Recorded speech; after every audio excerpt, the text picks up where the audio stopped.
Bonjour à tous. Aujourd'hui, dans l'Europe des projets, je vais vous parler de faune, de flore et de zones protégées. Le continent européen dispose d'une incroyable variété d'écosystèmes naturels dans lesquels vivent et prolifèrent de nombreux êtres vivants.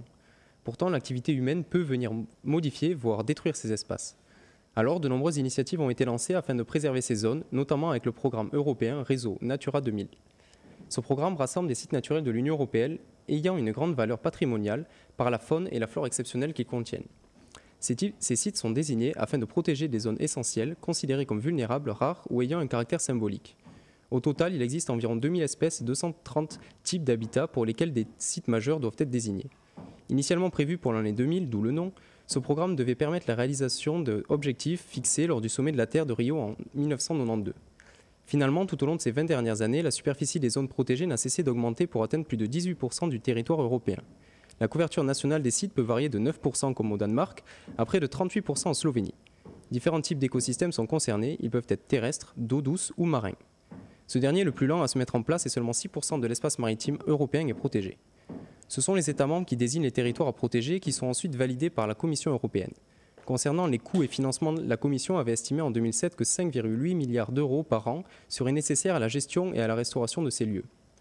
Mais ils sont largement amortis par les avantages économiques que ces sites procurent, comme le développement du tourisme et de l'identité culturelle au niveau local, et aussi le développement de production durable telles que l'épuration naturelle de l'eau, qui profite à certaines grandes villes comme Madrid, Sofia ou Berlin.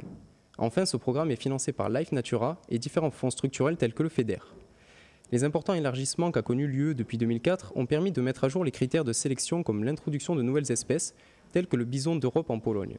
A l'inverse, des dérogations géographiques ont pu être autorisées à certains nouveaux États membres, c'est le cas pour la Lituanie qui continue à chasser le loup en tant que gibier dans le respect des quotas. Enfin, l'instauration du réseau Natura 2000 ne s'est pas fait sans embûches. De vives critiques ont été émises dans plusieurs États membres, et notamment en France. En effet, le retard d'application ou le rejet de certaines politiques sur les sujets sensibles sont souvent sujets à débat. Par exemple, la réintroduction de grandes espèces carnivores telles que le loup et l'ours dans les Pyrénées oppose vigoureusement éleveurs et défenseurs des animaux. Le réseau Natura 2000 est un beau projet de protection de l'environnement. Il est aussi indispensable. Mais s'il veut être compris et efficace, il doit tenir compte des spécificités de chacun. Je vous remercie pour votre écoute. C'était Eva pour Eyes on Europe. Bonne journée à tous et à la semaine prochaine.